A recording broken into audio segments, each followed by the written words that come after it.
Beginning day 2, Xactimate crash course, July 28th, 2020. There we go. All right, now we're off to the races. We're going to talk about where does Xactimate pricing come from. What? It still won't let me minimize. All right, I'm going to get over it. Let's share this iPad.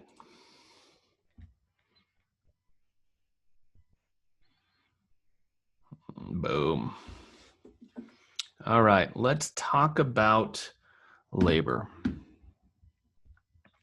What goes into the labor in Xactimate?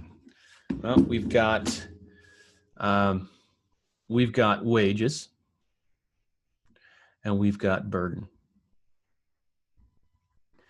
And then we've got yield. And in labor, the yield is efficiency.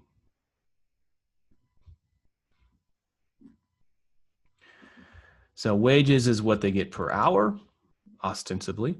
Burden is workers' comp, insurance, and there's some other things I'll show you in a second. And yield is how much work can you get done in a given amount of time. What we'll see in the efficiency part of labor when we get into here is it's as a scale of 1 to 100. And what you need to know is each one of these points equals roughly 5 minutes of time. And I'll explain why that's important shortly. All right, let's get into Xactimate. Share that screen and pump up Xactimate. Let's go into a price list. Let's show you how to get a price list first. Let's, right here, top right, request a price list. And it's as easy as this. Exact analysis, request a price list. You want the current one. You can go back in time. You can go get an older price list if you want to do some comps or whatever else.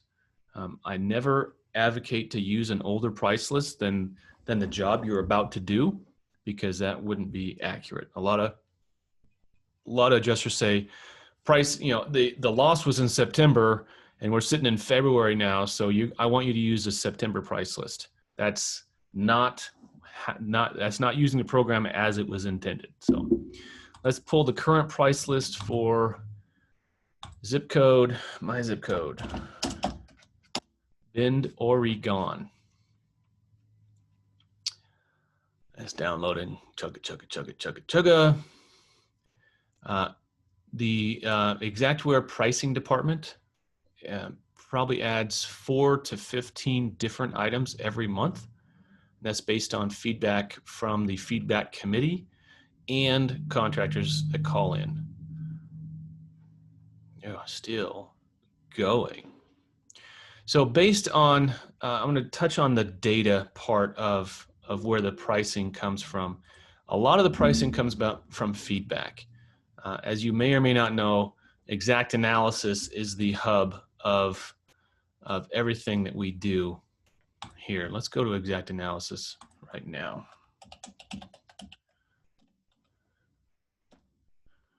If you've got a pro license or if you got any license, you can log into Exact Analysis at any time. Hey, my password still worked. You want to make sure you log in as a contractor. Log in. And you can go to the pricing reports, industry trend reports, and we can go to the pricing anywhere. I'm not going to dive too deep into this, but I wanted you to know that's where this lives. If you want to know what your pricing was over the last 5 years, and let's go carpet replacement labor and material. What has that done over the last 5 years? And this is, I forget which zip code. This is all of it. This is all of it. You can go, you can get granular. Let's go Oregon. Let's figure that out. Let's just go down to Oregon. Let's go to Bend. Let's see what the data says about Bend. Okay. This is since 2015, shows the percentage increase in price of carpet replacement. You know, you can see your labor. We got a big boost, well, this year. So the pricing department took some feedback and made a big adjustment here this year. And then the last big boost was January to July 2018. The problem with the pricing feedback loop in exact analysis is that the majority of the claims that are fed through the system for this type of feedback come from either adjusters who are never going to adjust pricing or program vendors who are not allowed to adjust pricing. So what that means is independent guys that change their pricing to adjust for market conditions and market realities have a much, much less effect on the overall trending of the Xactware price list, because their data does not trump the mountains of data that are being fed in on a daily basis. There are some people in this industry, Ben Justison, who say you can affect pricing, and he's not wrong. But what he did in his local market was he was the gigantic gorilla in a market with a population of maybe 500,000 people. And he was doing the majority of the work in that market. So yes, his pricing feedback for that zip code had a major effect. And he did. He had a 25% increase in labor across the board over a very short period of time. But so, okay, there's exact analysis. If you want to geek out on pricing, dig in there. We're going to come back here. Where's my bend? ORBE. Where's my July? There it is. This is the one I just downloaded. You can see the nomenclatures, the state, the city, 8X. I don't know what that means. I think it's maybe Xactimate 28. And then the month and the year. So let's come in here and look at labor. Let's look at water labor because we're going to do a mitigation today. Water labor is technically cleaning, remediation technician. There we go. So you can see in the 53.53 an hour for Bend, $22.98 of that is the wage. Burden is $10.49, and labor overhead is $20 an hour for a total of $53.53. I'm not sure what goes into that labor overhead, but you combine workers' comp and insurance and everything else and vacation and tools, you're going to have a burden right about that. So that's where the wage comes in. This number comes in, but then you combine that. Let's combine that with yield. So in order to do that, we need to go into a component that uses this labor item. So what's your favorite labor item? Let's go extraction. So right now I'm in the price list editor. You guys use an X1. I don't know what this looks like in X1. I have no idea. But I'm gonna go WTR, EXT, water extraction from carpeted floor. Fine, double click on that. So you can see this component, the extraction component, WTR, EXT, is made up of labor and equipment. So you can see for every square foot, there's 28 cents of equipment and 21 cents of labor for a total price of 49 cents a square foot.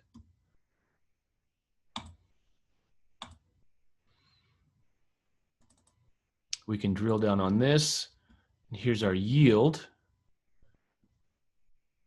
I know this better from inside an estimate. So let's put this in an estimate.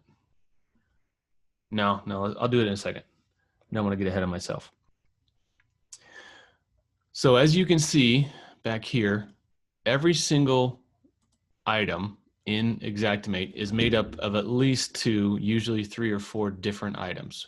Let's go to roofing. Let's go RFG 300S. Let's see what that's made up of. Okay, we got some nails, we got some roofing material, and we have roofing labor. Now, an interesting point here, they have labor for removal as DMO. We can address that tomorrow when we do our repair estimate. I'll talk about what that means and why that's not really accurate.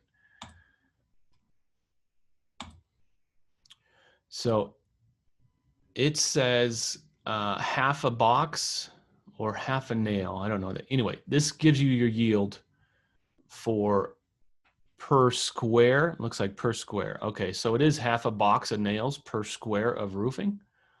And then that roofing obviously is for 1 square of roofing. But inside the roofing 300S line item, you have $107 in material and $115 in labor. So that's where those pricing comes from. Okay.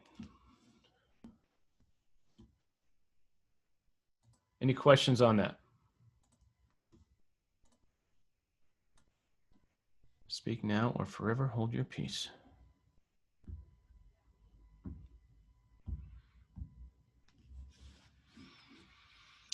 So material.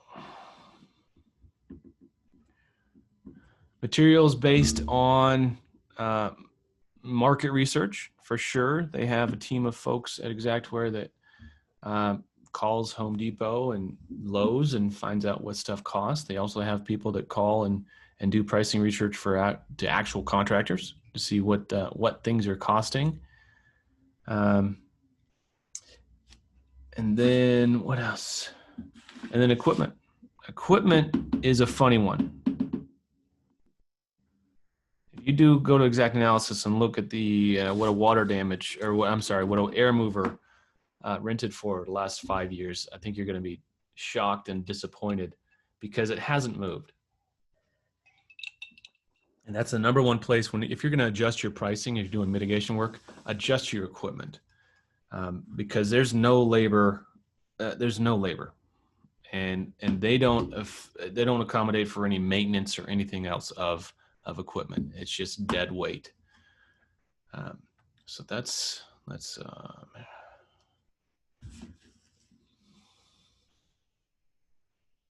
where the pricing comes from. Component yields cost. Okay. Let's start this. Oh, I'm sorry. Some of you guys didn't have the link. Do you have it now? Does anyone else not have the link to the class resources?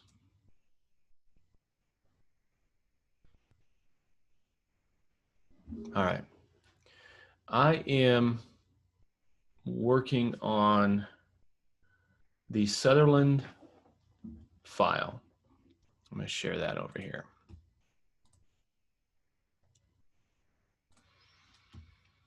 So I had one of my estimators, Bobby, work up the Sutherland scope from, I'm moving all these screens over here, from the Matterport scan that I did in the Bahamas.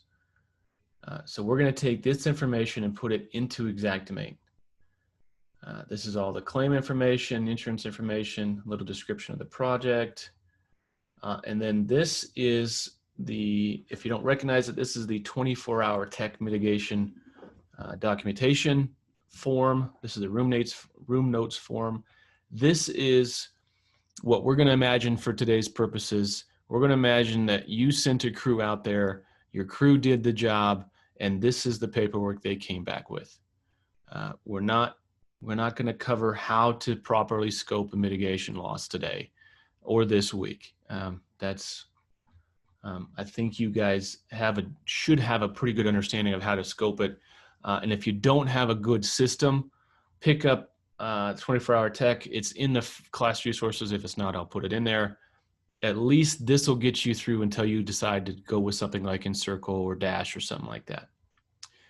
So we're going to enter all these line items, and I will add some color commentary as we go. But that should take us the rest of the time we have today. Now that we get down to here, this is the repair side. We're going to ignore the repair scope today. We're going to address this tomorrow.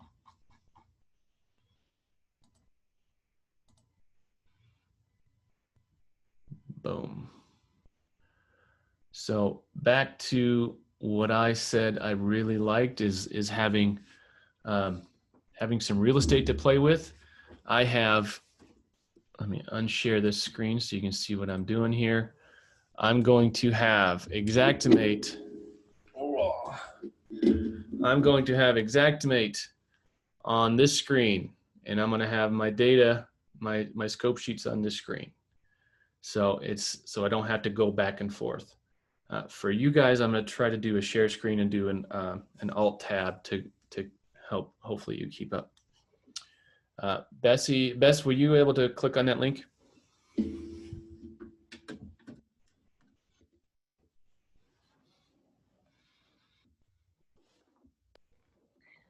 I did, and I have the Sutherland project up.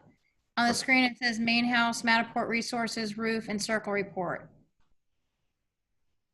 Am I in the right place? Get back to my, you actually want to look at class resources scoping CD scope. Class resources.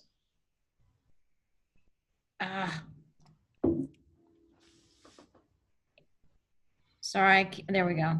So class resources. Oh, there, scope, Sutherland project scoping. Yes. And then CD scope. It's not opening. There you go. CD scope. Thank you for your patience. Hey, no worries. No worries. I'm about to start going really fast. All right. Can y'all see my screen?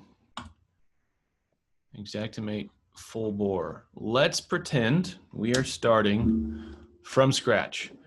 I like using a name, like a person's name, in the description or the title. A lot of people just use an address. I think that's impersonal. I think it dehumanizes people who have had these losses. So I always like to use a name when I can. So I'm going to name this Sutherland. And I also like to tell myself and telegraph to whoever's going to be reading this what this is. This is a MIT. And if we're going to go round and round, if we anticipate more than one round of this, I say 1, because the next revision is going to be Sutherland MIT 2, Sutherland MIT 3, or 1-1, 1-2. I like to use the carrier profile. You don't have to. It gives you a lot of just some different options, especially when it comes to coverage and putting in like code coverage in special ways. But you don't have to do it. But I'm going to do mine under carrier profile. I'm going to add new project. It opens it up right there. So over here, I guess I can drag this here. I've got this. I'm just going to start entering this information. This client information obviously is going to be me. So I need to ignore that. But this is the client here, Mr. George Sutherland. So I'm going to come back here. I'm going to move that over here and just start typing. Ooh, we got some thunder. I hope we don't lose power. Oh, ooh, I almost forgot one of the most important things. One of the most important things. Here we go. The estimate checklist. That's also in the class resources. Let me know if you can't find it.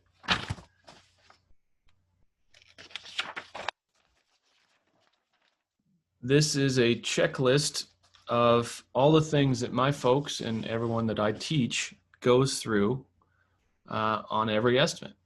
The reason I put this together is because I believe that if you do something enough times the same way, you're going to get really, really fast at it. So page number 2 of this is where I'm going to start from. I'll just read it to you. Xactimate assignment data transfer doesn't apply to what we're doing today, so we skip. Locate the scope notes and photos. We got the scope notes. We didn't pull up the photos. Let me see if I can find some for you. I'm going to go to here. You know what? We're going to do one better. We're not going to go to photos. We're going to go to the Matterport. Oops. My.Matterport. Am I still sharing my screen? No. No. There.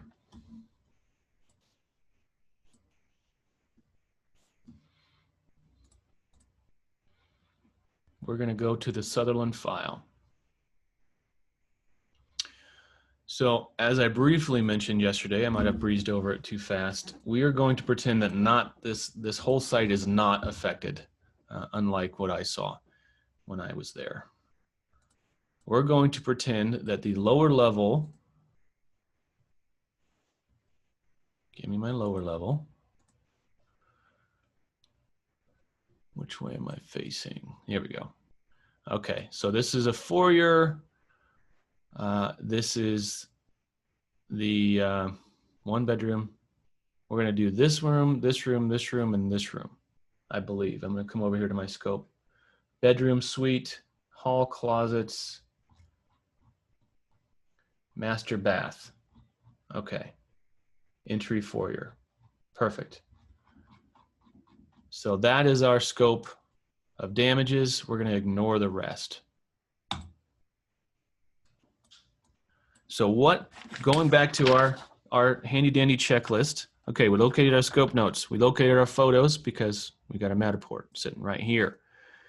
Make sure folders are set up correctly. This is something that you want to make sure your process is set.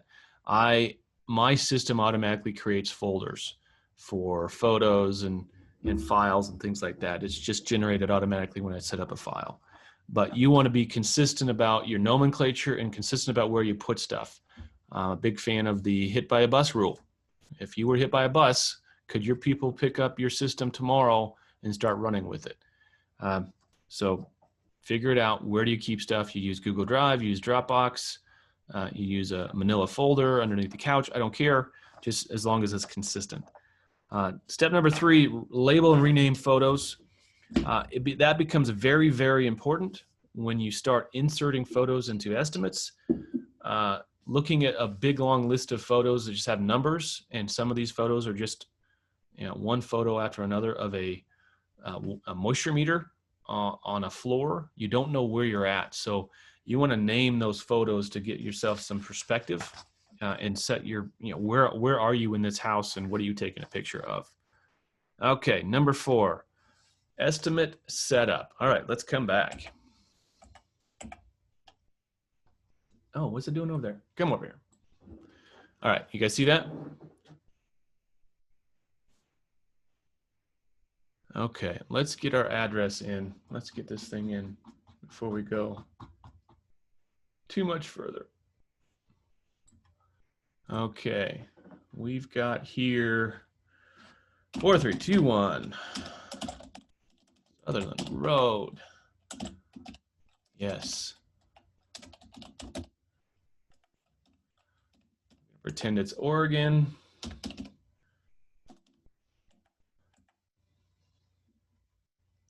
Looks like we got a data loss of 5/31. January, February, March, April, May, yes. And right here, claim rep, sometimes I put in the adjuster if I have the adjuster information. Once you get going, you're gonna have a whole bunch of adjusters to choose from. Right now, we don't know this adjuster. We're gonna add. I just clicked on claim rep because it was empty. I'm going to add this claim rep of John Smith. And I'll put a phone number in.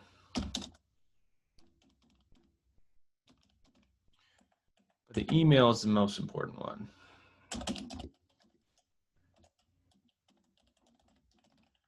Okay. Company, if you want to. Uncheck personal. I'm not sure what purpose this serves, but I don't usually attach them to a company. I hit OK. And then John Smith is here. It automatically populates that into the estimator, which is dumb. But I have myself in here already. You want to add yourself. You want to come in here. Let me show you how my is set up. Whoop. I'm going to edit that. Edit. So I've got myself attached to my company. You're going to want to put your company in anyway. My Xactimate address, and then all this stuff. So this is where on the front cover page of the estimate, it's going to come through. I'm going to show up as the estimator. All right. Step number 5, apply deductible. We're not going to do that, but we could if we wanted to. Oh yeah. Zip code has been modified. Update price list? Sure. Okay. We're here. We might as well enter a claim number because we're here. Okay. And blah, blah, blah, blah, blah. Policy number if you have it. Type of loss is water. Do they have a hurricane? Oh, we're going to do that one. Hurricane damage? Yes. Policy type, homeowner. Deductible. Where's deductible? Oh, here it is. If you want to put $1,000 in there. What this does, I don't normally put in a deductible, but it will just take whatever this is, this number, off the total at the end. It's you know, either neither here nor there. It's whatever you feel like putting in there. You don't have to use it. Okay. Step number 6, company header. Let's do it. Let's come over here. Company header. Once again, if you don't have this built, you're going to need to build one for yourself and your company. I've got a whole bunch of my clients in here. So let's pick, well, I also got one for claims delegates. So let's go claims delegates and add.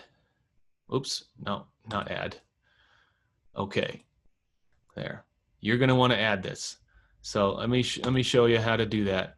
Just put in Andy McCabe, and then your company name, Andy's Restoration. And this is where I put header info, address, web, phone, whatever you want your header.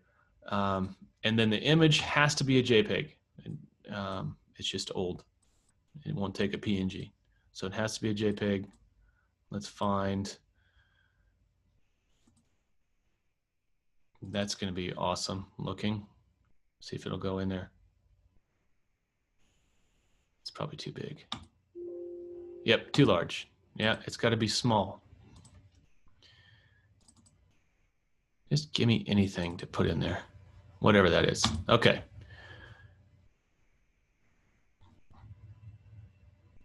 Andy's Restoration is in there. Okay, opening statement.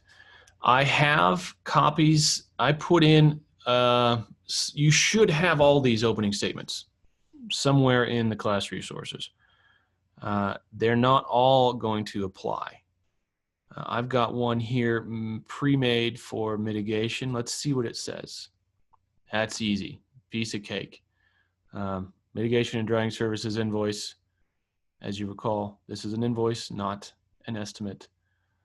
This right here is a token. Just this part in the brackets is a token. That means it's automatically generated by Xactimate. The token button is right here, this little T. Insert token. You can see all the variables. Any variable from this estimate, you can insert into your opening or closing statement. So I just use sum grand total because I like, but you can play around with this. You can, anything you want, you can put in there. It'll automatically populate. If there's no data there, it won't put any information there. So everyone still caught up with me? Where's my chat window? Oh, there it is. Perfect. Thanks, Matthew. You're walking her through it. Okay. Hit OK. There's my opening statement. But let me show you another opening statement. Let's look at, what's this say? Here's a little more complicated one. Okay. This invoice was created on behalf of contractor company. If you have that filled out, that'll fill in by the professionals at claims delegates, blah, blah, blah. And then it puts in, if you want to have any questions for the estimator, here's the estimator's name, estimator's email, blah, blah, blah. This is just all your CYA language, some of your contract language. I'm not a big fan of using Xactimate opening statement as your actual contract or work authorization, but it is possible. I've got, where is it? Not there, not there, not there. You know what? If you create an opening statement in the carrier profile, it does not exist in the contractor profile.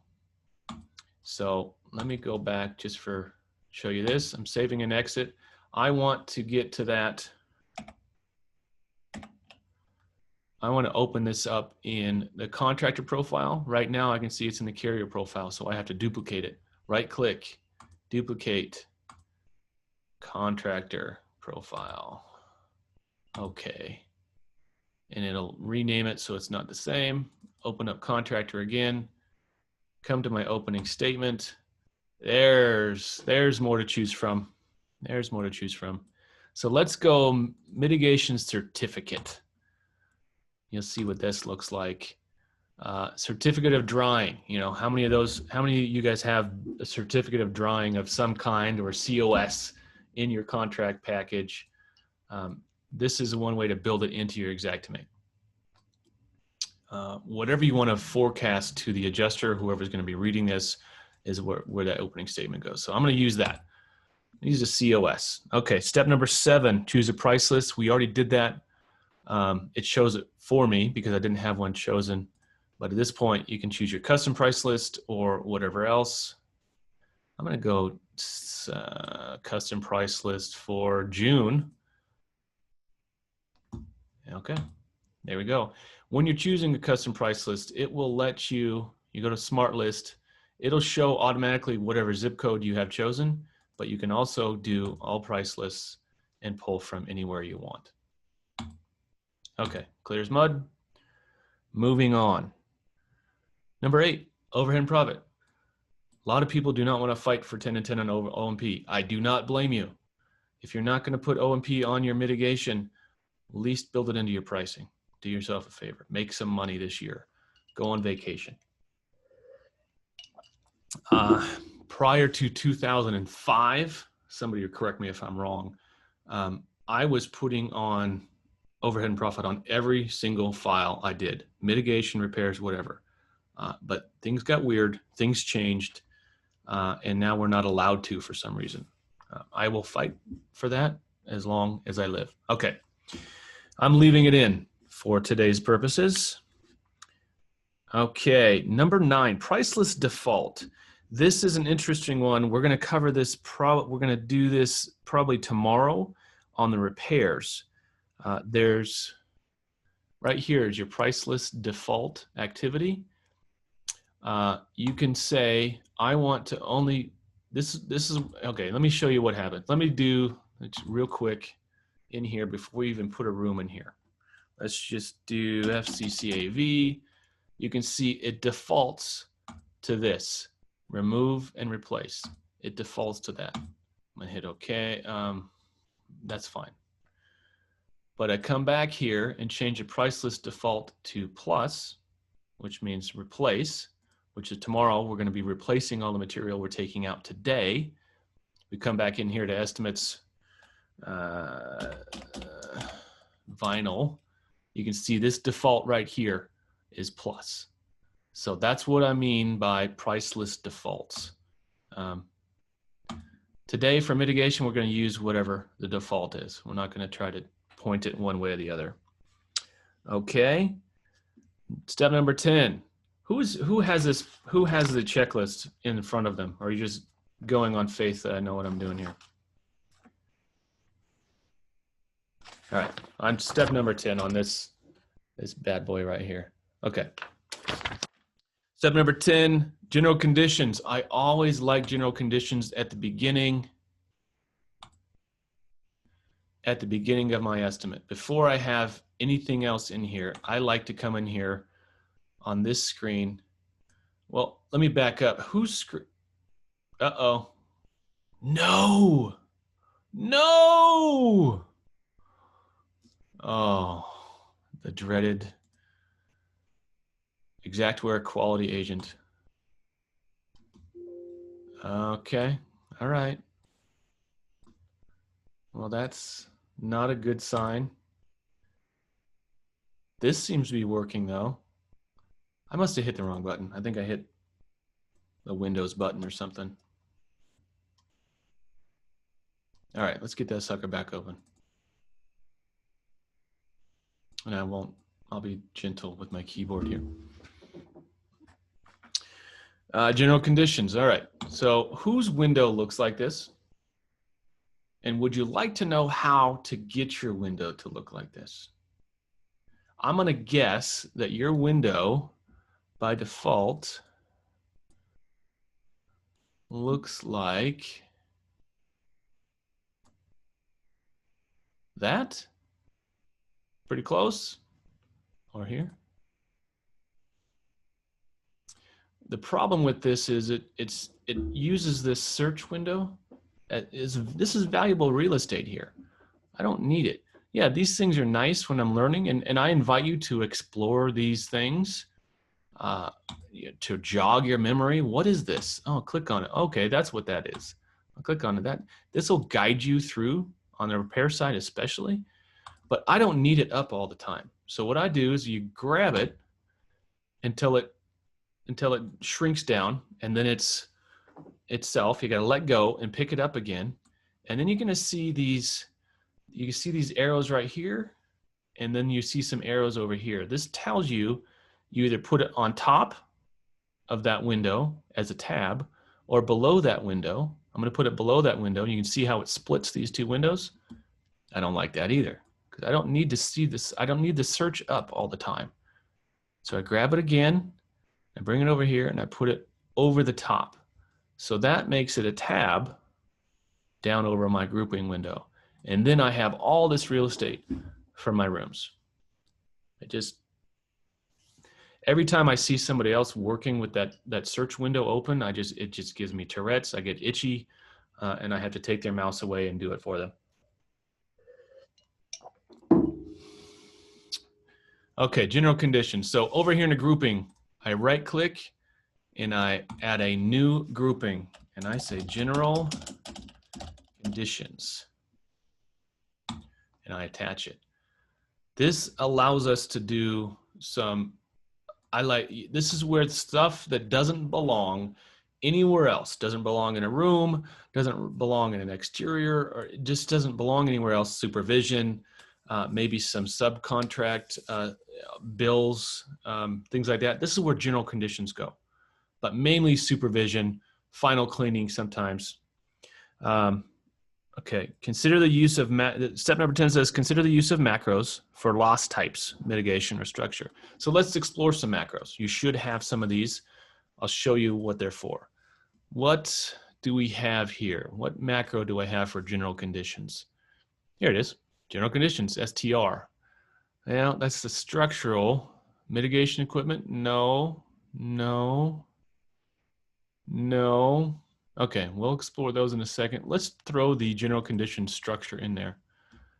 So that's what I have. That's what we'll use tomorrow.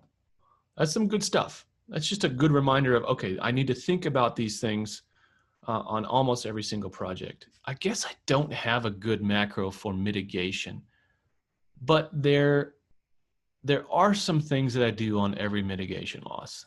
So I'm gonna get rid of these guys. What is happening? You dirty dog.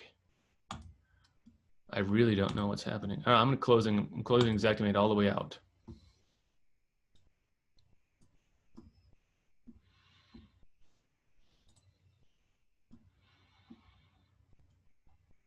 Any guess what galaxy that is?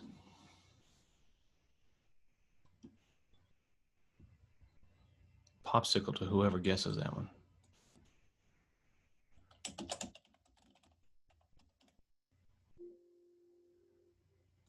Oh, now it's not letting me log in. Okay, slow down.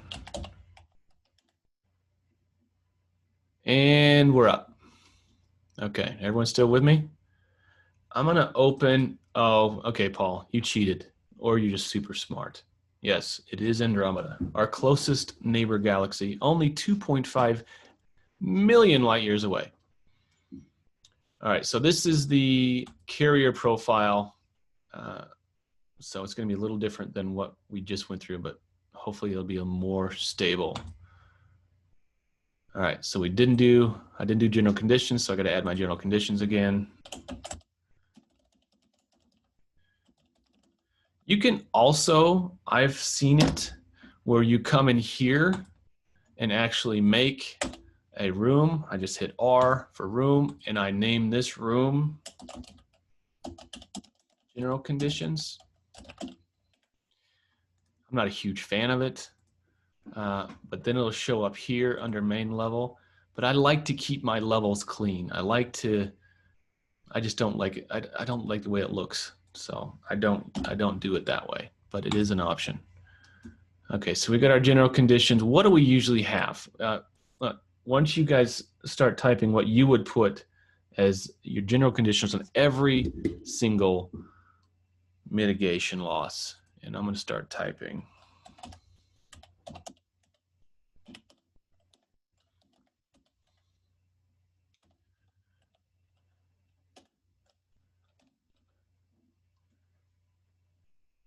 Thermal, okay. And you charge for that? Oh, whoops. TRM shows how much I use it. Okay. What price do you use, Caleb? We usually do 175. What's pickup? I don't know. I'm not getting a PU. What is that, Jordan?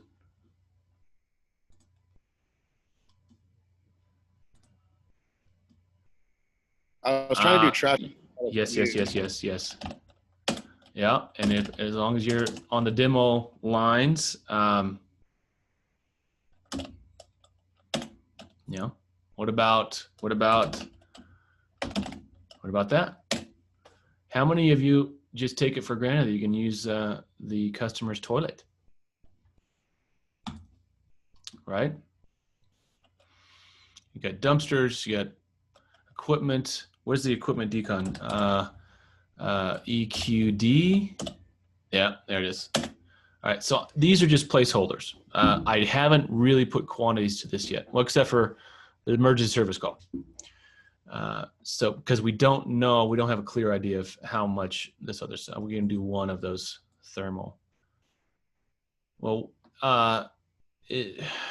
thermal. You're really charging for thermal imaging, huh? And people are paying it? Are you getting paid?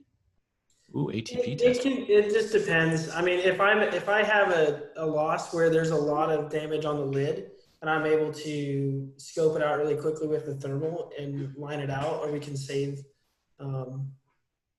save some cabinetry or something, doing minimal exploration and just lighting it all out with the thermal camera. And I submit the thermal photos. 9 times out of 10 will pay if I show the photos. Unless it's sewer, I do not like using HMR. Sewer mold, I'll use HMR, but you're right, I'll just use regular PPE. I bet it's the same though. HMR, PPE. Surprised how many times I haven't gotten pushback for that. Really? Especially if you add that it's due to COVID, that you're decontaminating the equipment as a precautionary measure. Yes. Okay. I agree. Well, if we're gonna go there, we're gonna go here. We're gonna go there, right? 1 times however long the job took, right? Okay. You get the picture. These are just things that you add. For those of you that's a negative air machine, HEPA air scrubber. So we've got some things in here. you know, and temp toilet is, you know, the bottom line is a lot of us are not ordering temp toilets. So we're not going to put this in our mitts. We definitely should put it in our repairs, because I think it's just rude to assume that we can use their toilet. Okay.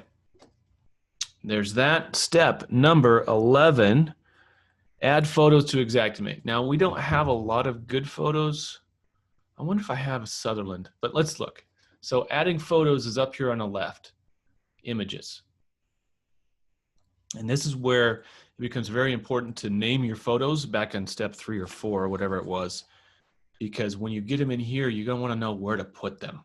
But let's load some images. I wonder if I can find Sutherland. Come on, machine. Do it. Do it.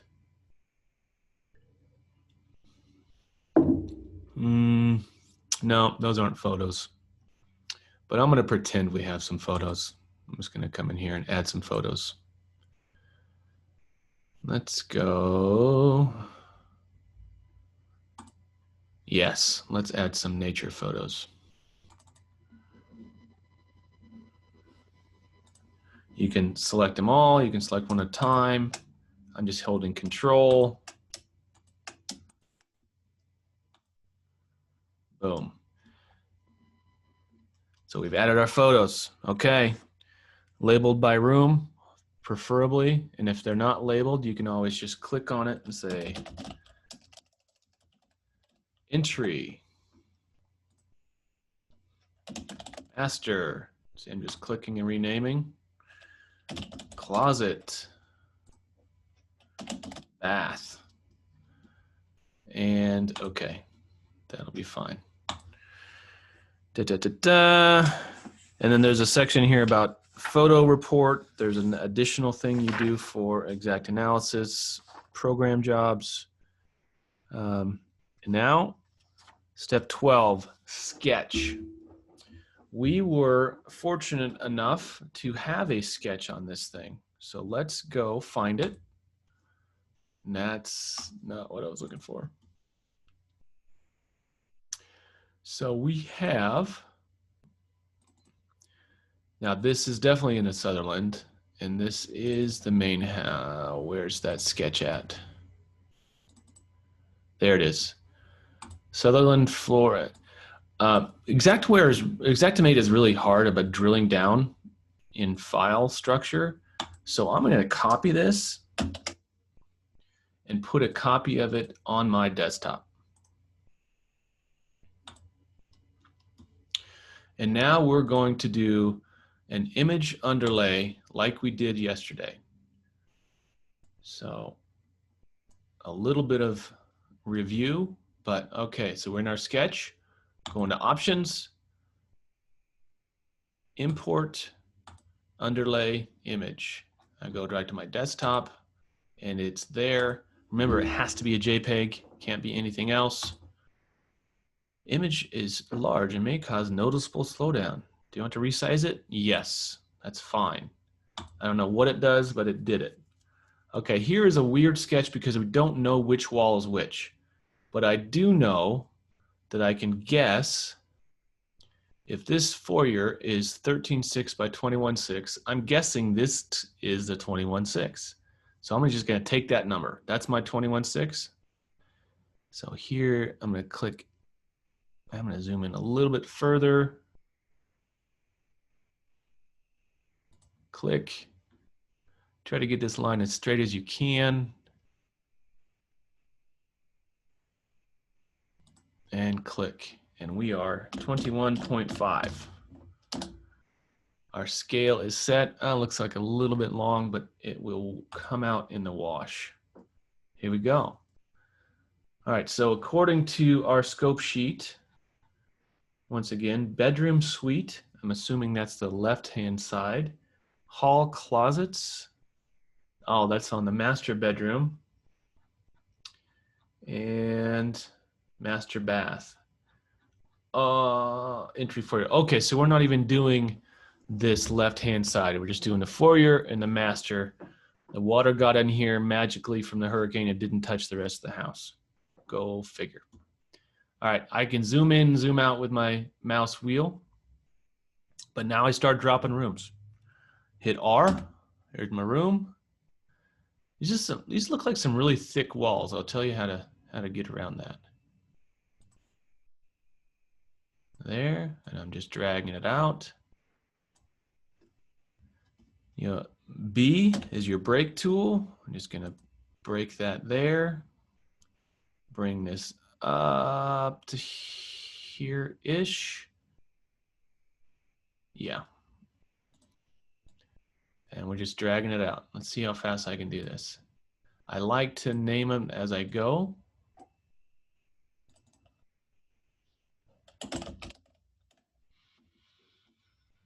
And let's see. Oh, it didn't give me ceiling heights.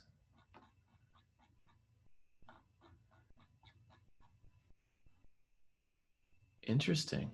Okay, it's got the bedroom suite ceiling heights, but for some reason they didn't. Our technician let us down. Our technician did not measure the ceiling in the foyer, but we do have this.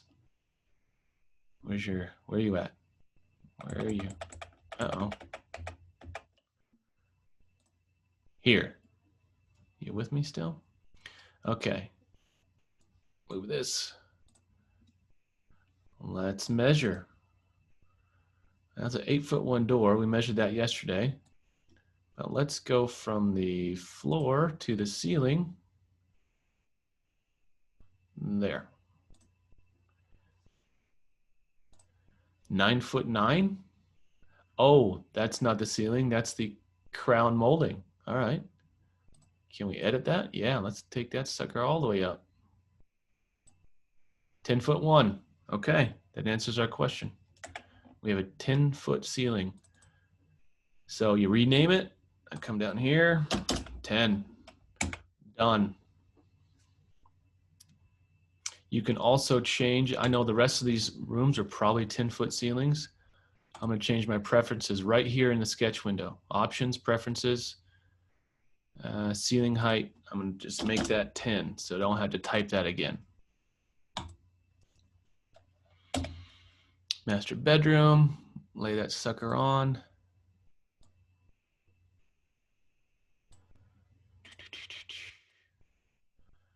This is what takes the most amount of time. All right, so see how this wall, obviously there's just thicker interior walls than a 2x4 wall. Let's make our wall defaults a 6-inch wall. Wall thickness, 6. And obviously it's not going to change that one. We already did. Change the wall thickness and properties. Properties, wall thickness, 6. There we go. Okay, we got the master.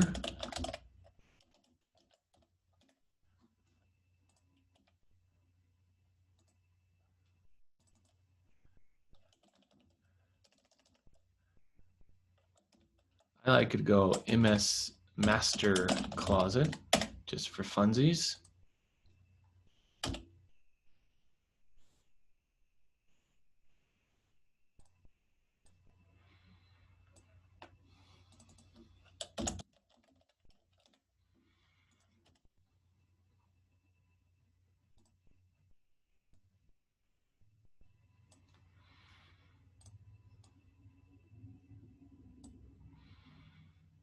And shower. Oh, let's rename this one. TLT. Shower.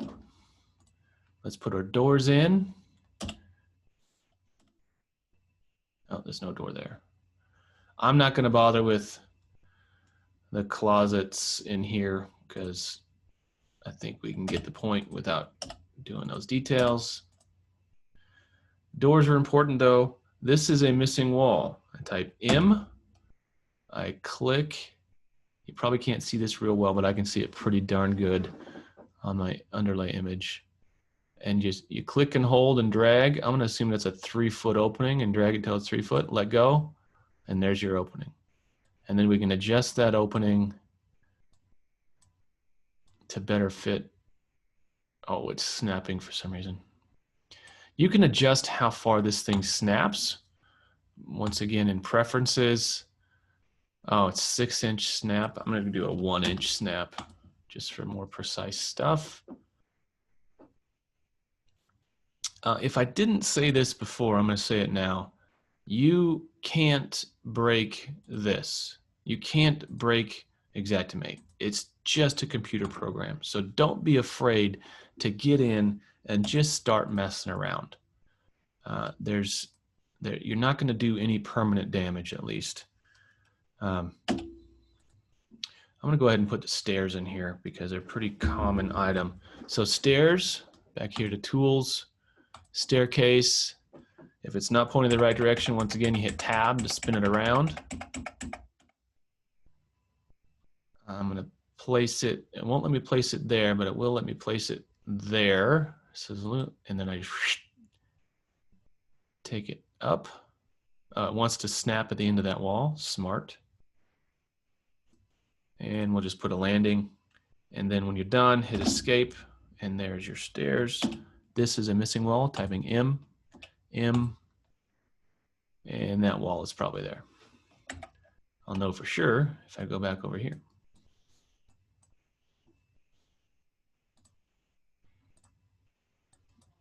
Yep. Oh, it's the dreaded under the stairs room. I'm not going to cover that, but there's a way. It's just a pain in the butt. So with the benefit of Matterport, we can review this before we even start. I would recommend reviewing it. Just walking through. Okay, what are we looking at here? What do we see? Just to get a feel for what your technician saw when they were on site. And you go around, just getting the lay of the land. This whole place ended up getting gutted to the studs. Okay, we got our sketch done, right? Does it look okay? Now what we can do to clean up our estimate or our invoice when we're done with our sketch, which I think we are. You want to put the windows in? Let's put some windows in. That's W. And W. Now, technically, these windows are floor to ceiling, right? So we could do a properties on that window. Base height is how far from the floor it starts, and how high the window is the height. Let's go 7-foot window. You do want, when it says deduct window, you do want to deduct these windows from your measurements. The last thing you want is an adjuster to call you on it and you have to go back through an estimate and deduct all the openings. As a matter of fact, I'm going to go to options and preferences and make sure I'm deducting the openings. So door and window defaults, deduct windows from wall calculations, and deduct doors from wall calculations. Okay, so should I pause and see, were you, Aswani, are you stuck on the underlay import?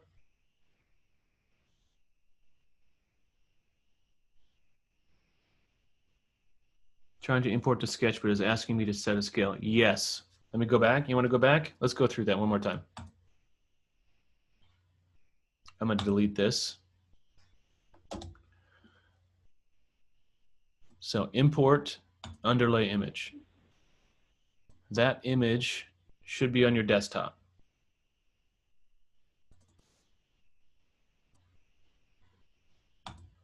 And then this window should pop up.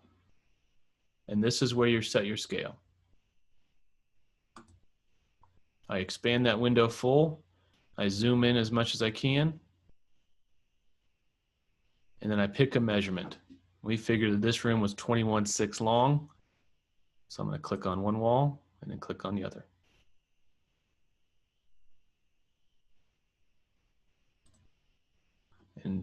21.5. Hit OK. And then down in the corner, hit OK again. Are we good?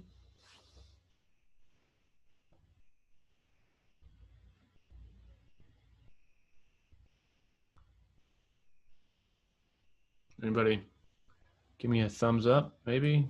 Yeah.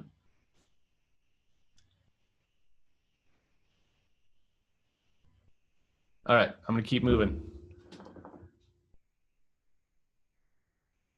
No, are you talking? No, I'm not. I can't hear you. Unmute yourself.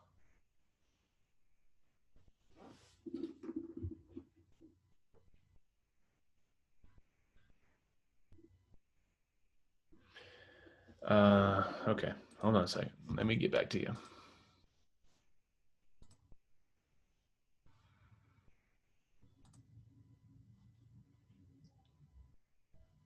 I can hear something, sort of.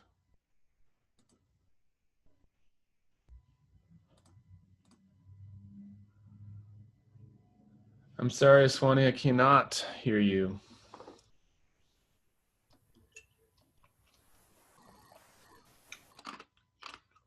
Let me see. Let me see if we can unmute.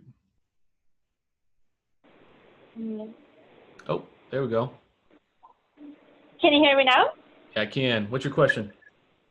Awesome. Okay, well, I enlarged the picture, and I try to put the scale, but I keep on getting this plus sign. It's a red arrow, and it doesn't let me, and just tells me to enter the scale. So basically what it is that I can't really measure it for some reason. It just, I don't know, it's not being very user-friendly at this point. Yep, I think you're clicking prematurely. So let's walk through it in slow motion. What do you say?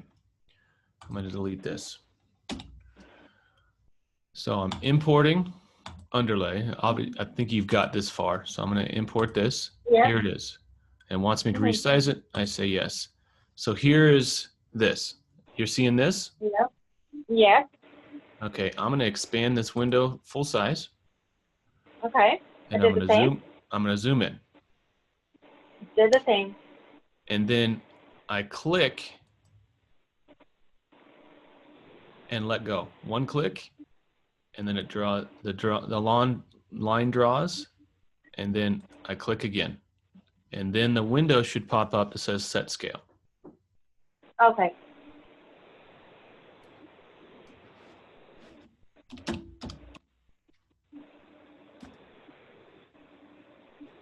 And I must have been writing estimates for a decade before someone showed me how to do this. Perfect. I got that. Perfect. Okay, and hit OK. Scale is set. All right, we've done that. I'm getting rid of that. Here we are. Now, step 13, scope. So that is this sucker right here. This is our scope we're about to enter. We good? Okay, Matterport flavor can be off, especially on larger rooms. It can be, yes. Well, it depends on how many scans they did in that room. The more scans, the more accurate, essentially. And no, it rarely affects anything with the insurance company. They're just, what's funny is it's easier for me to get $10,000 on a $500,000 claim than it is for me to get $100 on a $2,000 claim. It's just the smaller, the less experienced small-time adjusters have a tendency to pick out, well, no, that was 4'3", not 4'6". But when that happens, which is rarely, I just say, okay, fine. I'll change it 3 inches, because it's just not worth the argument. Okay, so here's our scopes. I'm gonna move this, assuming you guys are seeing or have a copy of this and you're seeing this. I'm gonna move this out of my way so I can go.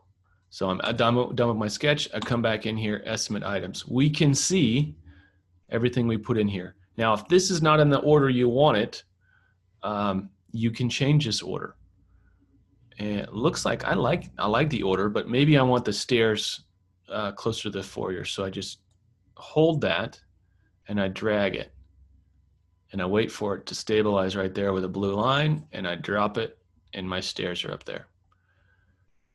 You want to do this early because doing it later with a lot of rooms becomes cumbersome. All right, so where's our scope? Let's go main level. Foyer. Oh, I'm going to zoom down to my foyer. I really wish she would have filled that out. It looks like she whited out the length, width, height, which is a bummer. But it's all right. Okay, so you will learn over time what the Xactimate codes are. I just know them because I've done it so many times. So I'm just going to go from here. I'm gonna tell you when I'm typing and why, but it's all based on this scope sheet. So extraction F. She circled F. Remember the variables we went through yesterday. F is just the square footage of the floor. So I can do WTR EXT. She didn't say whether it's hard surface or carpet, but we have a Matterport. We know it's hard surface. We know it's wood. So we're going to go EXTH F. And then antimicrobial. Okay, so that's WTR GRM. I like using GRMB because it's more money. And we're all using that special juice anyway. And HEPA-vac. So HEPA, I forget what that's called. HEPA vacuuming. Nope. Okay, so you get stuck. You're like, what is that? You get a type, you get close. Let's say you didn't know. It's like, man, I have no idea. That's when we go over here. Let's go HEPA-vac. I'm just typing that right into my search window and all kinds of stuff comes up. I can click one of those if it looks good, or I hit return and all the items come up. Now you got to play with this window a little bit to get it right. I like to order it by code, and I'm doing a water loss, so it's WTR. Now, before any of you smart guys catch me on this, I just realized this is hurricane. Wind-driven hurricane waters are assumed to be Cat 3. I think for our purposes today, we're gonna use Cat 1, but technically, I would write this for a hurricane is all Cat 3 because that's what it is. Okay, HEPA-vac, nope, nope, and just go down. Let's go light. HEPA-vac light. Okay. And then what measurements? The floor? We might need to revisit that.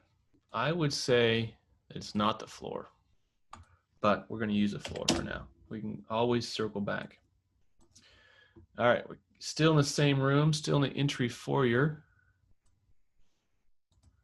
And contents, oh, CON LAB 0.5. And then next one, trim, holding base. Okay, so WTR, BAS, tear out baseboard. And she has in there PF, that's perimeter floor, and that is correct. And then the crown molding. Is there a crown molding? I don't know. I'm gonna call it trim, tear out trim, and I'm gonna go perimeter of ceiling. I don't think there's a crown molding item. Crown. I don't think there's a WTR crown molding item. No, I wouldn't think so. But as you can see, there's always an option. There's, okay, so we'll call it trim and we'll just use that measurement. Get this out of my way. Casings, okay. Casings, I know there's a casing. Remove casing. Let's see what that comes up with.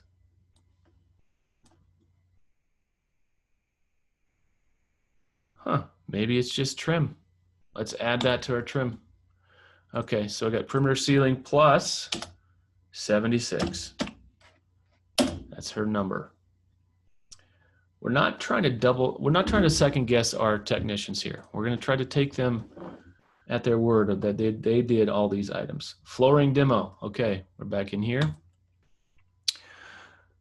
You know, I missed one more. None of you caught that? What's it say under step number 13 in the estimate checklist?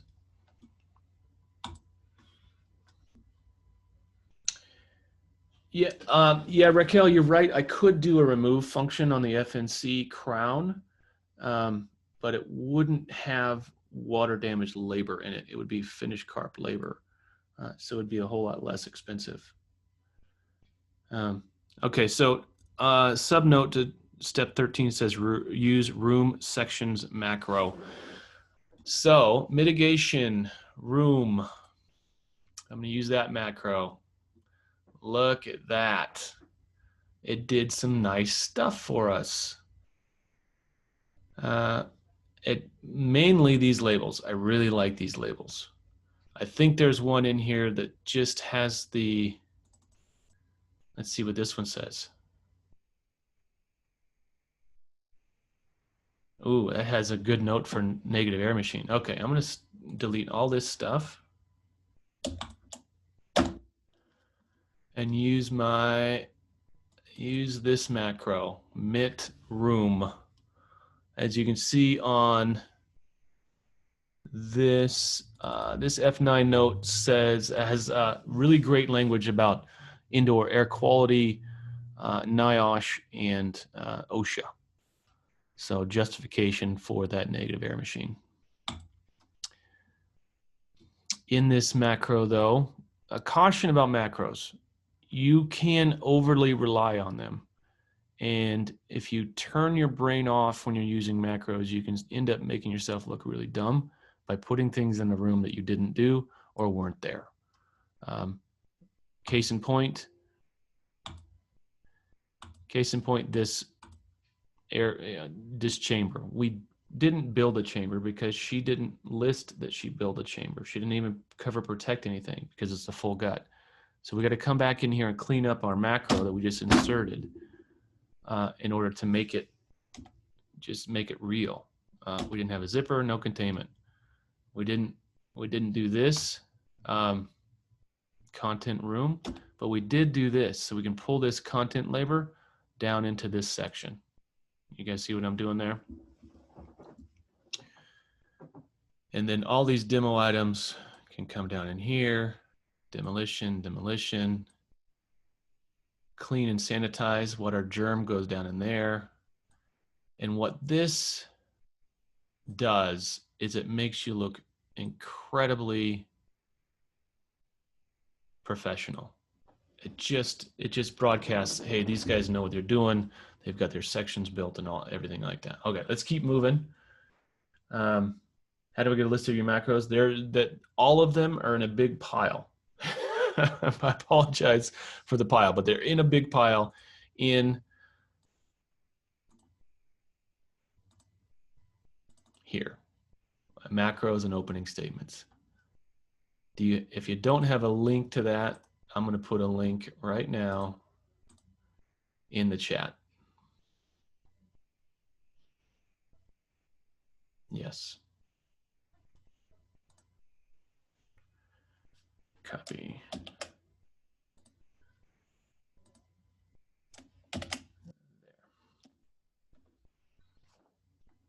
And you use the data transfer function to get those in. So you can come back. Is my screen still showing? Yeah, looks like it. Up here, top right, data transfer. Do that from a folder, retrieve, browse for it. It looks like, yeah. So once again, I like putting everything I'm about to import on my desktop so I don't have to go searching for it. But then you select the items. All right, that doesn't exist, but once you get in here, you're going to see different options for macros, opening statements, ESXs. Yeah, I just don't have one real quick for you, and I don't want to waste a lot of time. Yeah, there's nothing in there. Anyway, that's how you get those in. That's how you get those in. Back here, entry foyer, we left off on drywall. Okay, this is where, you know, you don't always get good information. I'm assuming this is a full gut and they didn't list any demolition for drywall, but we know what happened. So I'm going to come in here underneath the demolition heading. I'm going to hit the insert button, which will put me right there.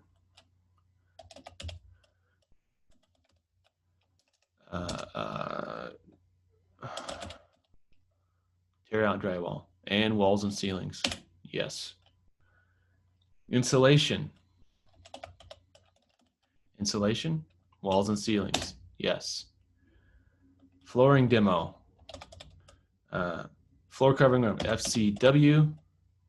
Yes. Floors. Yes. Oh, there is a cabinet in there, isn't it? There is a cabinet. WTR. I'm going to call it a vanity. Oh, cab. Low. Okay. Cab low. How long is that? She's got 4'9". Okay. 4,9. Back down. Doors. 2 doors attached. Okay. WTR, DOR. Slab detach only. Okay. Fine. I'll use that one. 2. And then the equipment. So we come down here to equipment. She's got some in there already. On this scope sheet, you can see there's 2 dates. There's a date it was set and the date it was picked up. So we got to do some quick math, but from the 1st to the 5th, that's 4 days. So that's just a number we're going to have to remember throughout. How did you add categories for cleaning, demo, etc.? That was a macro. That was a macro. Can you quickly summarize how you inserted several line items into the middle top of the estimate? Oh, I dragged them. You mean the macro I just ran? Let's hit OK here.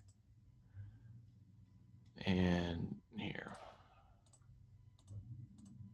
Andy, I'm talking about you had several line items and you just added the cabinet was one of them that they can't remember what else you added, but normally when I insert items, they go to the bottom and I got to drag them back up to the top. It's like they were just midstream.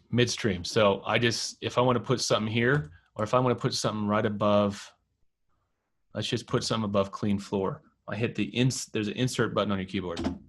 You know, that button that you never use ever, but they still put it on a keyboard. So I insert it there. Interesting thing, if I click that same line item and hit insert again, it's going to put it below it. So here I want to insert above, but no, I want to insert below, insert below. Yeah, that magical insert button. Okay, where are we at? Okay, we're on equipment. So we have 4 days. We have reading this thing, 1 DHU, 3 fans. I prefer air mover, and 1 neg air. So the DHU's already in there. Large, maybe. You know, it doesn't say. Once again, drop the ball a little bit. We don't know what size DHU that was. Let's assume they brought nothing but XLs. If you want to know what that means, you go to click over here for details. An XL is rated at 110 to 159, and I believe that is the Evolution Revolution Dry Max. Someone tell me, how many pints does a Dry Max pull? I think it's over a 110. Jordan, you know this. You know it. I can see you're thinking. Come on, how many pints does a Dry Max pull? You're going to be putting me on blast? I am. I totally am. Can't do it. That's all right. Too much pressure. I'm gonna guess that's a dry max. I don't think anyone really uses larges anymore. I mean, what's the evolution? Now I'm gonna. Okay, someone look that up. And a revolution versus a dry max, and I think those are a large versus XL. Anyway, I've got 4 days of drying, so that's 1 DHU times 4. I always like to do 1 times 4 just to broadcast once again. This is 1 DHU for 4 days, and if you want extra credit, you come down here and double click on this. This is the F9 notes, and you go 1 dry max DHU for 4 days. If you want to get really spiffy with it. Okay, same thing with the air mover. We had 3 air movers for the same period of time, so that's 3 times 4. And a negative air machine, 1 times 4. Let me read what this note says. Chemical sensitive and or immune compromised occupants. I don't think that's accurate. Let's get rid of that. That's not why we're using it there. But maintaining acceptable indoor environmental quality during construction and renovation projects. As per this white paper, OSHA recommends this type of filtration to maintain indoor environmental quality. Now, this particular, if you want to get really technical, this particular loss on a desolate island in the middle of the Bahamas with nobody living there, it could be argued you didn't need this because you're wearing PPE already and there's no one living there. But for your run-of-the-mill loss, I put it on every single one. Okay, clear? XL dry max is 125. Okay. 125. Okay, that's X. So the revolution must be less than that. That must be 100, up to 110. I bet the revolution is up to 110. Boxes, interesting. Okay, this is a category that you don't see often in mitigation, but it's CGN. No, not content. Where's my categories? It keeps pulling off screen here. So packet CFC, there, CPS. Yes, content packing, CPS, and let's go medium boxes. Medium size, okay. And she has 6. All right, so then we'll clean up our macro before we leave this room.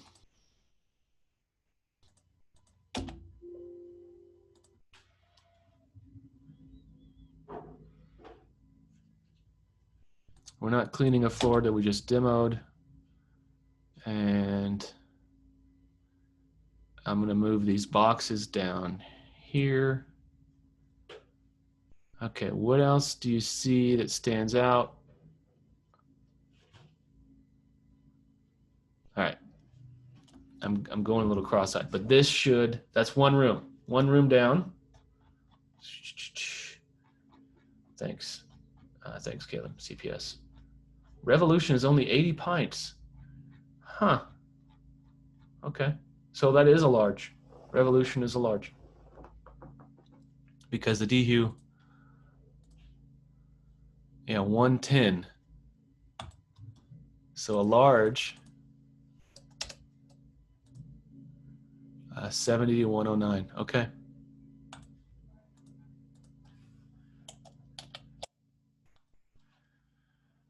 All right, let's go to stairs. I don't have a scope for the stairs, so let's just do cover and protect.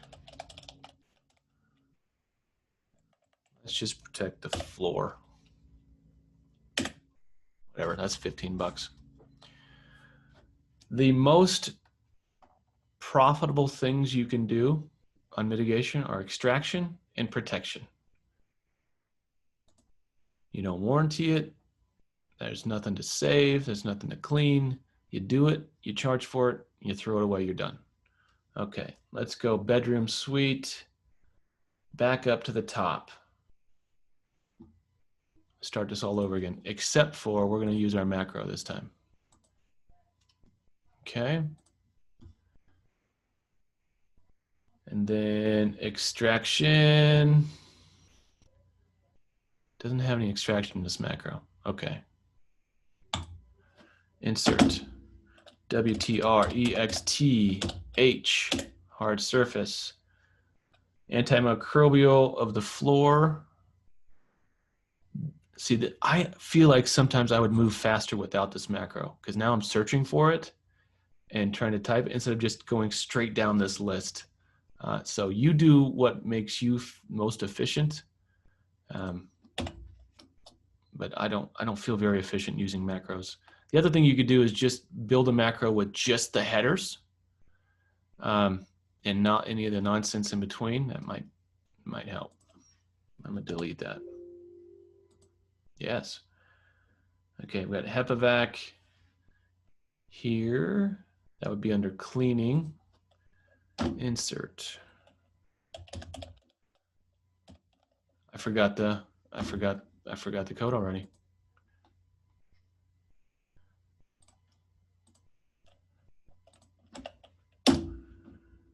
Okay, contents up here. I like using content room versus labor, but do what you do you. 1 labor hour. We don't have any barriers. Okay.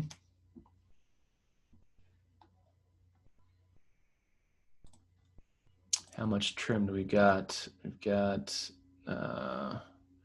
printer of ceiling plus 86. Okay. Drywall. This has a, yeah. I'm all right. For the rest of this estimate, I'm not using the macro because it's just slowing me down.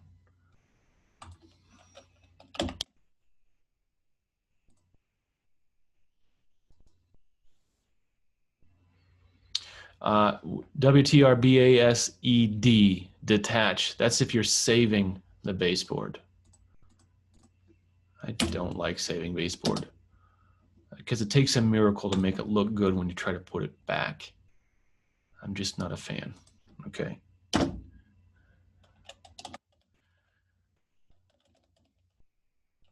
Drywall done. Keep going down. Insulation done. You guys get what I'm doing here? I feel like I'm beating a dead horse already. Floor covering wood done. Doors done. And then you do the equipment all over again. 1 DHU. Do we decide this is a large? Doesn't matter. Okay. 1 times 4. So when you're in the, another thing when you're really humming here, I'm just changing the calculations. I do 1 times 4 and I hit return and it puts me right in the calculation for the one right below it. And I can do 3 times 4 and a boom, it puts me right back down to that calculation, 1 times 4. It makes it a whole lot easier than just clicking, you know, all the clicking in between. All right, we're not cleaning this floor. All right, who's playing along at home? Any of you guys trying to do this as on the fly? Caleb, you trying to do this on the fly? I was, and then I couldn't keep up, so I'm just following along with you now. All right, all right. This is being recorded, so and so do we need? Who wants me to go through the other 2 rooms? I'm gonna see. We've got some counters. I'm trying to see what else. Let's go into. Yeah, Jordan, that's perfect. And I think Jordan says I typically also put F9 notes on the equipment. For example, 1 DHU at 3 days, 4/16/2020 through 4/19/2020. Can you show me how to add counters? Removals?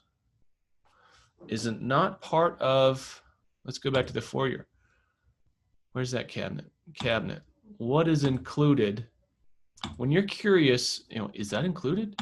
Always click on the details. Labor cost to remove lower cabinets and to discard. It doesn't say anything about counters. Good catch. Great catch. So let's put a counter in there.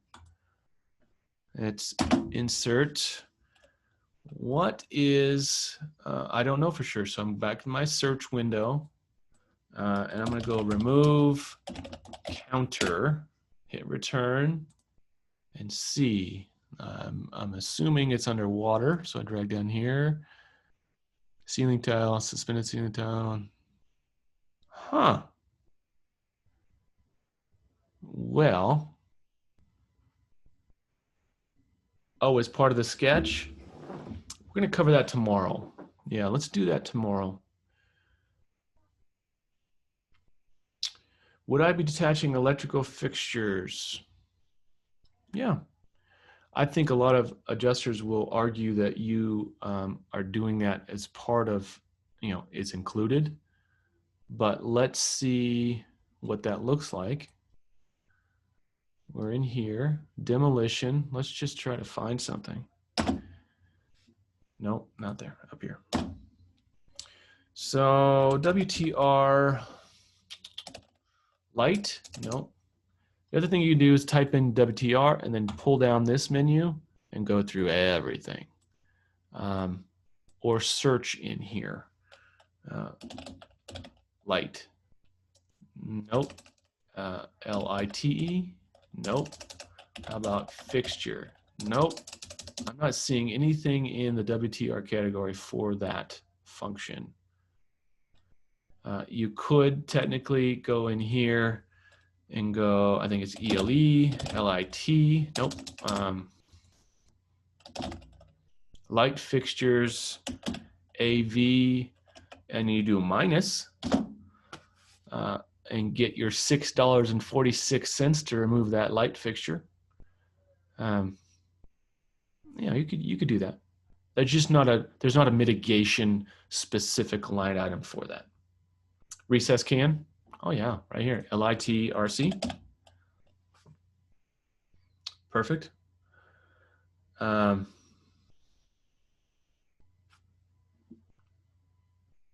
you're saying masking? You think the fixtures are going to be considered part of masking? I could see that. Okay, so we've covered, let's look down at the notes at the bottom of bedroom. Let's go bedroom. So we got can light, 7 can lights, curtain rod, 9 foot, fan and light, electrical covers, 9, smoke, smoke detector, closet organizer. A lot of this stuff is in water, but you can't do like the recess light fixture. We're going to remove 7 of those. Now it's $60. It's better than a kick in the pants. Curtain rods.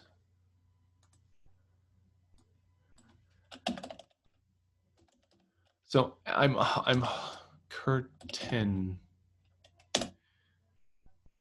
I'm hoping you're picking up that I do not have the vast majority of this database memorized. It's 20,000 line items.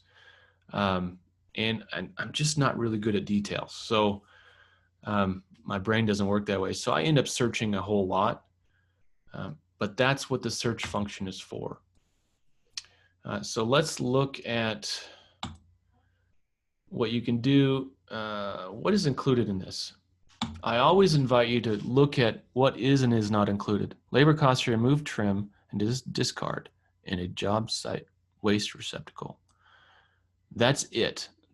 So any other function above that is going to be additional stuff. That's probably a bad example. What's this say? Drywall. Remove and bag wet drywall, including screws and or nails. That didn't used to be there. You used to be able to add some labor to remove the nails. Discard in a job site receptacle. Price includes cleanup of drywall residue. that's where they get you on, the general cleaning. I always put general cleaning in. They said, no, it's included. It's in the line item. And they read that to me. Price includes cleaning up of drywall residue. Maybe it does, maybe it doesn't. But I always put in cleaning.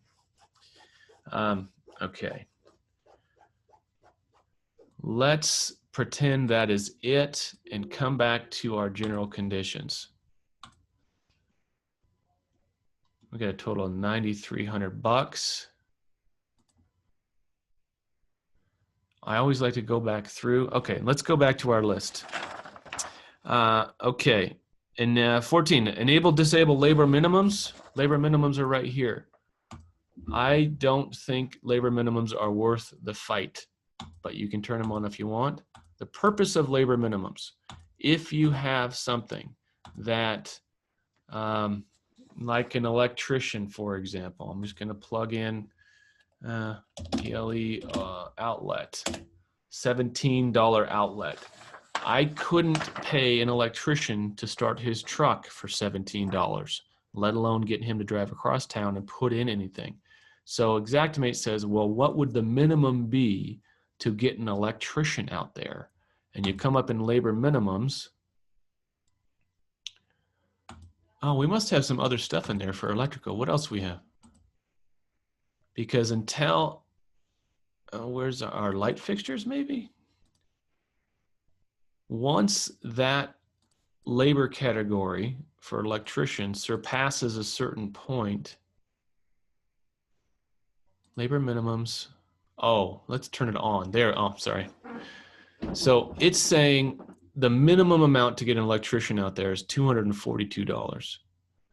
And so it's going to give us $165 extra because that's the minimum amount to get an electrician out there.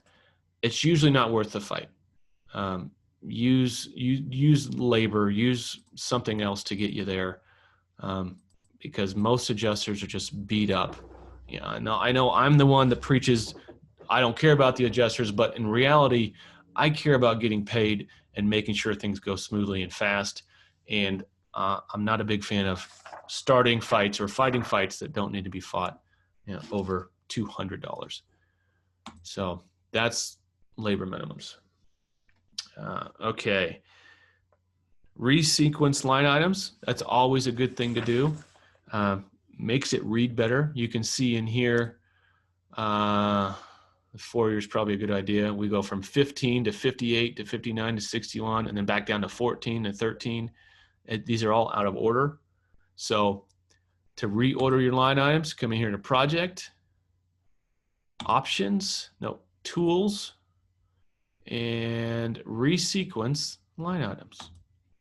Click, come back in here, and you can see nice and lined up. Nice and lined up. Okay, 17, estimate review, peer review before final. I like it if you have somebody else can put eyes on this thing, because especially when things get big, you literally can't see it anymore. You just start hazing over. So take the estimate, send it to somebody, or print it out and give it to somebody. Hey, could you look through this real quick? And a lot of times just having a second set of eyes, something will go, oh, shoot, did you really have that there? Or, oh, what about this? What are you missing? And it just helps. So that's 17. 18, print to PDF. All right, so we're done. We've reordered it. We've got all our information in because we followed all the other steps. So we're going to print. I'm a huge fan. A lot of people do abbreviated. A lot of people, abbreviated just doesn't give you a lot of detail. A lot of people do customer no total. Let me show you what that is.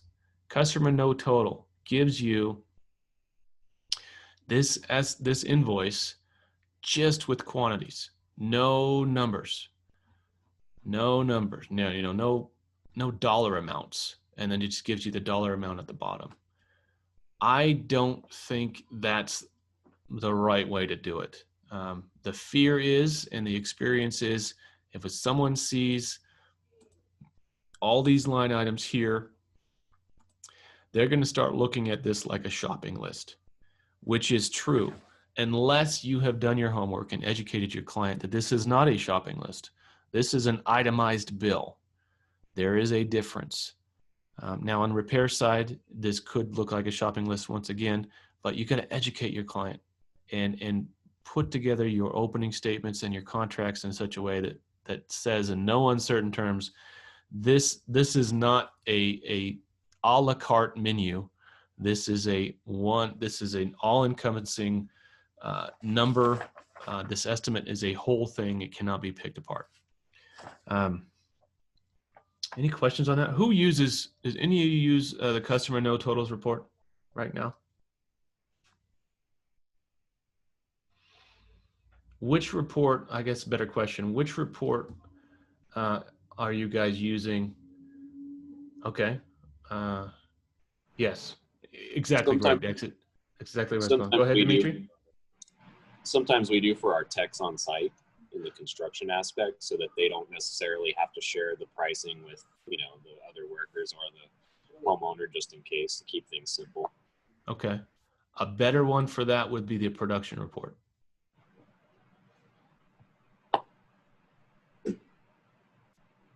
Where is it? Where is it? Not components. Where is it?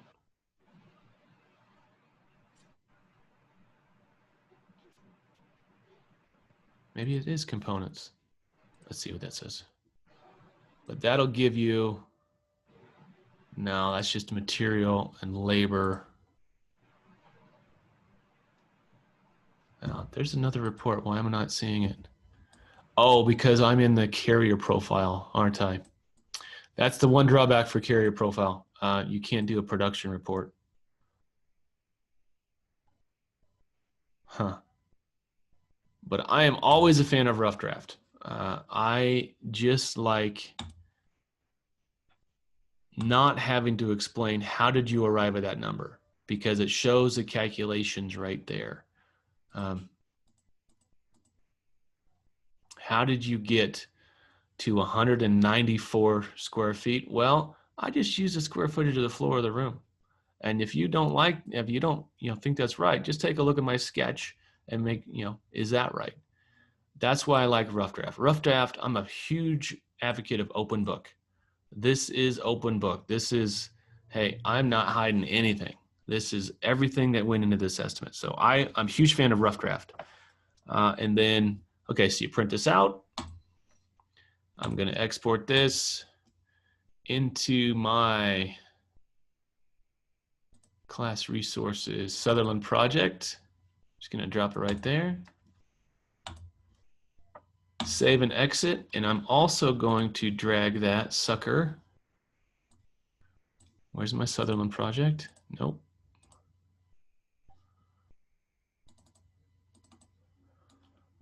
So I just have this over here and I just drag it and my ESX is automatically there. Okay, step number 19 has to do with data transfers and assignments.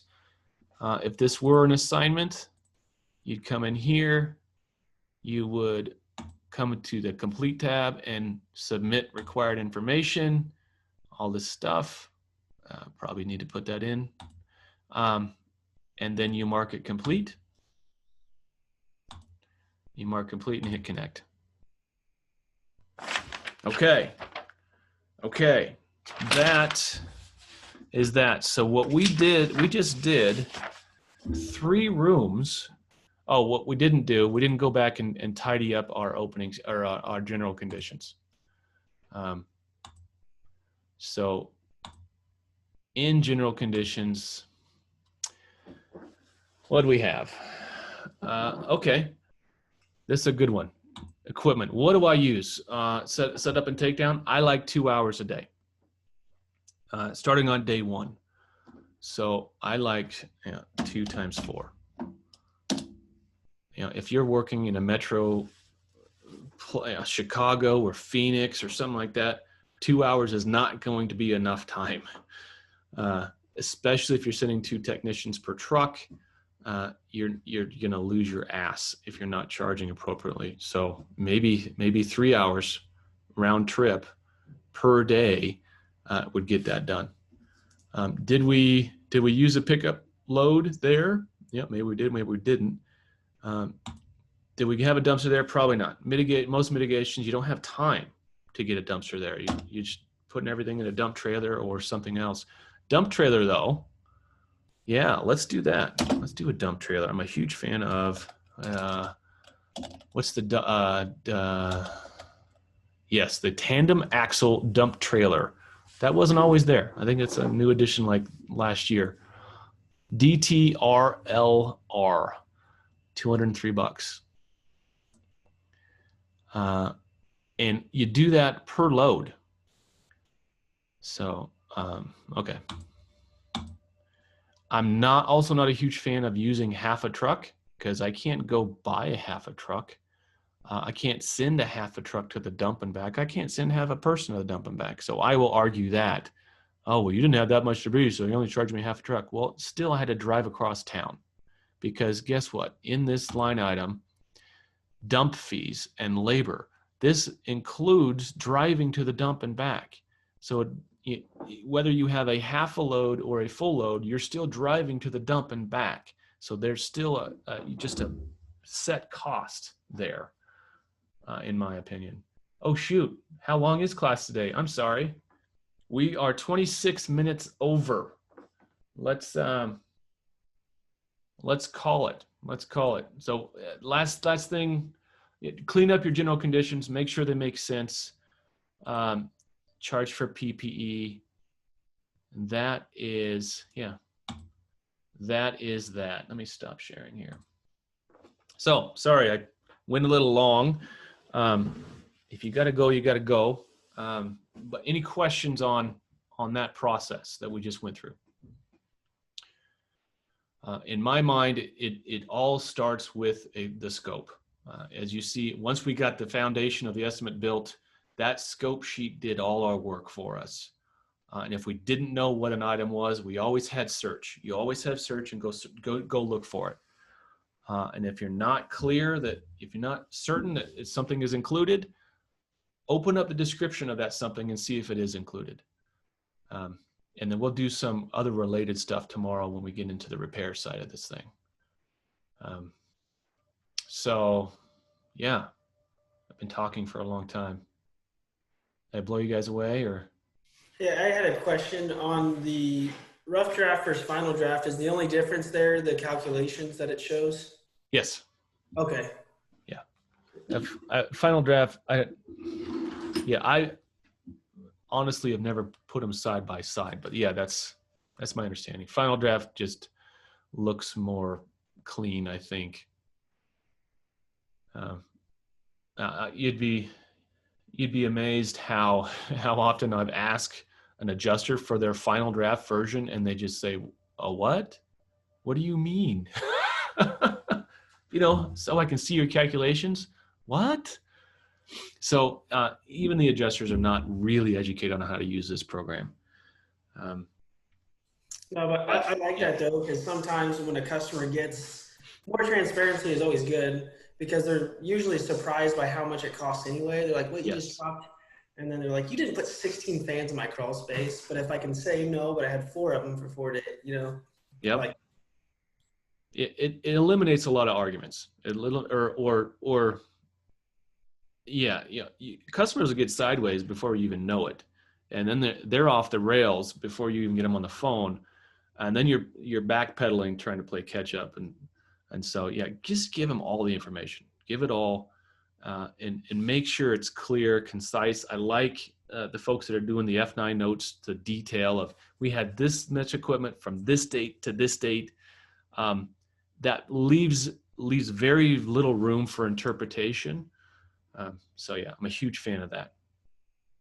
Yeah, the average. Go ahead. Yeah, I was going to add, even in the F9 notes, a lot of the times too, is especially if the home was built prior to 86 and 79, we'll drop equipment to stabilize first, and then in the F9 note we'll put accounted for 2 or 3 additional days for asbestos lab testing for the results. So just pretty much anything you can add to those F9s to justify the equipment, that's what they're going to knock you on the most. They'll go back to the S500 and the S520 and try to cut back on that as much as they can. Yeah, and I'm going to cover this tomorrow, but anyone that's doing that should build a macro to do that. You guys that are here, you want to go through it right now? Okay.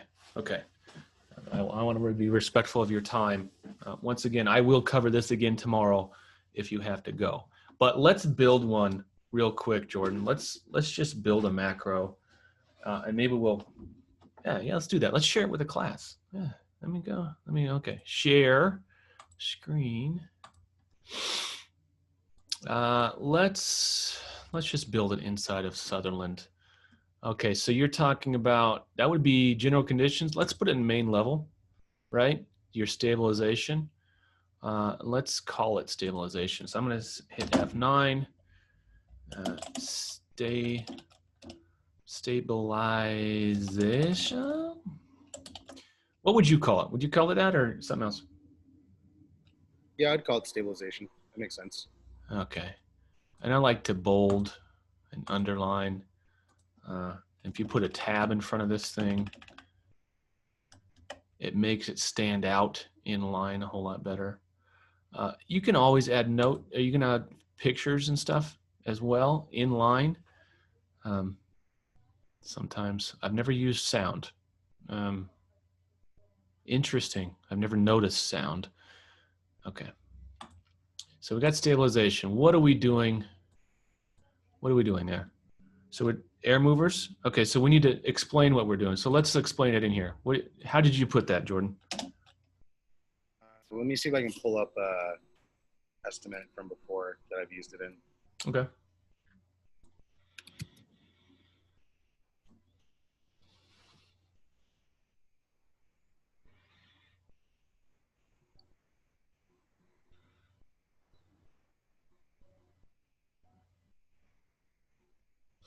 I'm so sorry. So sorry I went over time. Yeah, it looks like I put extended dry time due to needing asbestos testing prior to engaging any affected materials. Drying equipment placed on the first visit in order to stabilize the environment and mitigate any potential secondary damage. Okay. That was a mouthful. Let's see if I can copy and paste that in the chat.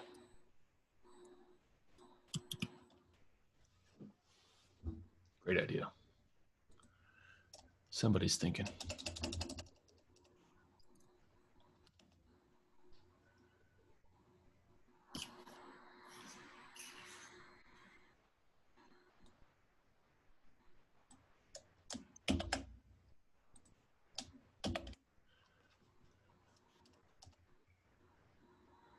Okay.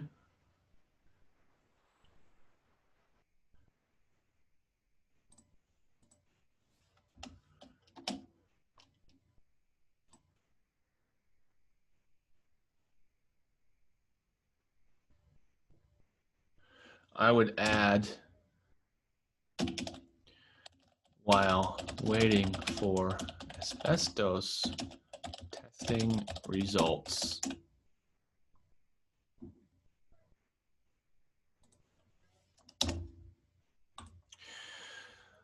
So you wouldn't put air movers though. You would put dehues in a neg air machine. Will you put a neg air machine?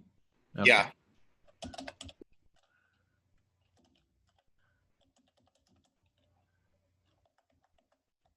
And how long does it usually take? A day. Yeah, it depends. If it's done on a Friday, it typically takes till Monday. But yeah, during the day, it would take. You can either expedite them and get them the same day, or get them the next day. It's a 24-hour turnaround. Okay. Negative air machine, and then you put a dehu.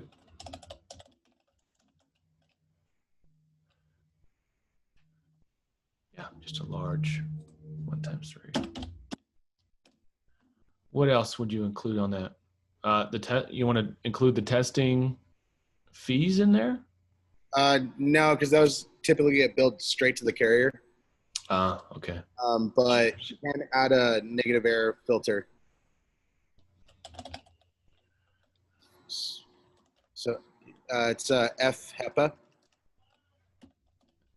There and we go. For the calculation, you would put 0.25 because what it's doing is it's billing for the whole HEPA filter. which has a lifespan of like a month to 3 months, depending on usage. So you put the 0.25 to occur to this job. But can you technically, as per IICRC, can you technically take that filter from a contaminated job to another job and use it? Yeah, if you wanted to get technical. I mean, I've had them fight me on that. You could try it. Most of the time I end up losing on that. Okay. Yeah, Raymond, you're right. Yeah, Raymond's reading my mind. Dry Ease recommends replacement after every job. Oh, of course they would. Replacement of a HEPA filter or that primary air filter? This Both. line for the HEPA. Both. Because I know you're supposed to replace that air filter, but that FHEPA is for that second filter, correct? I could be wrong. So. No, you're right. Yeah, I don't know if it differentiates between the two.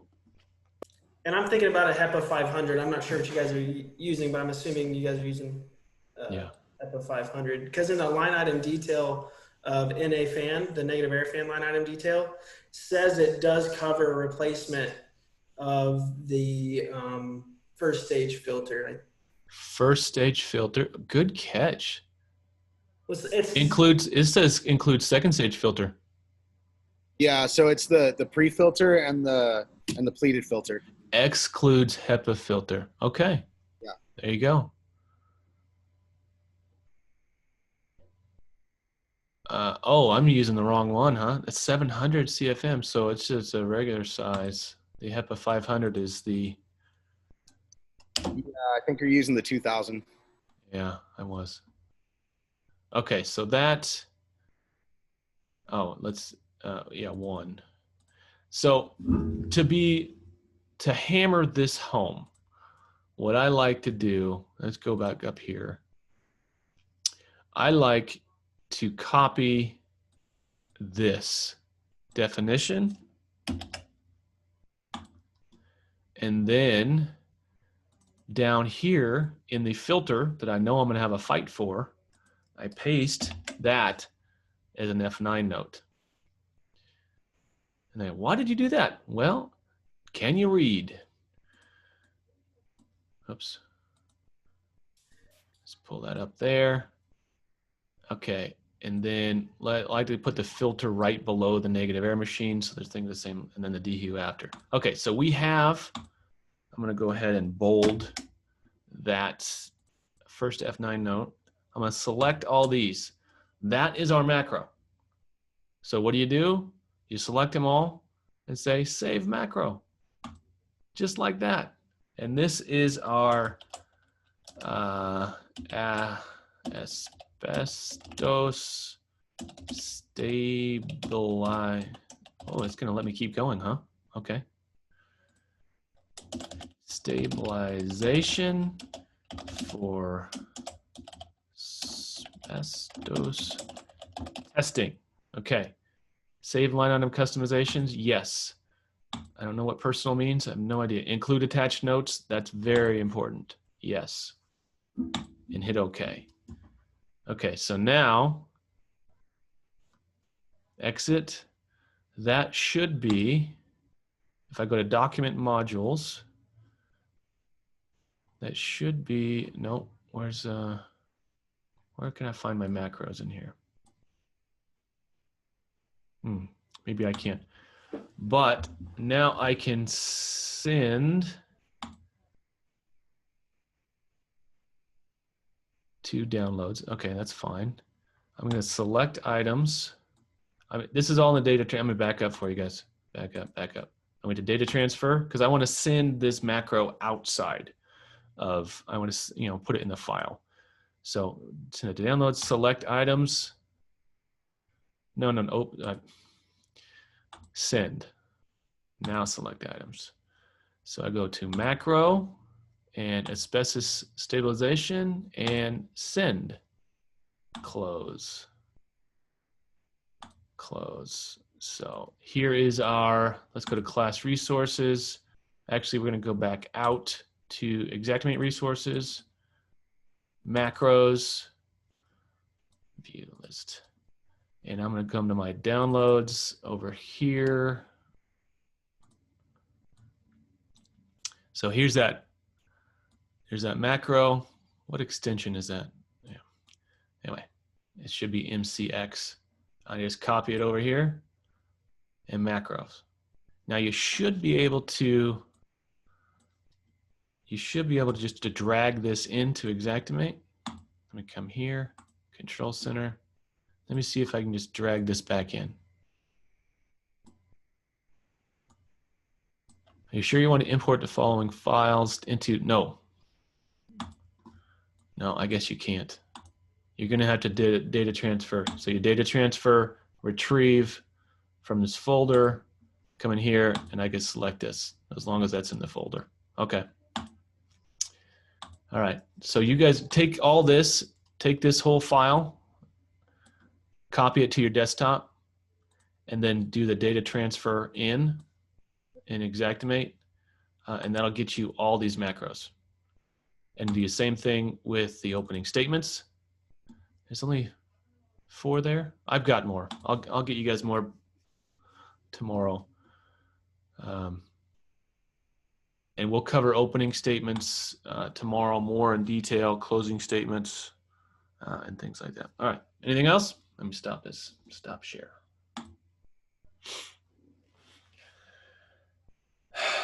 All right, well, good to see y'all. Thanks for hanging in there, and we'll see you tomorrow.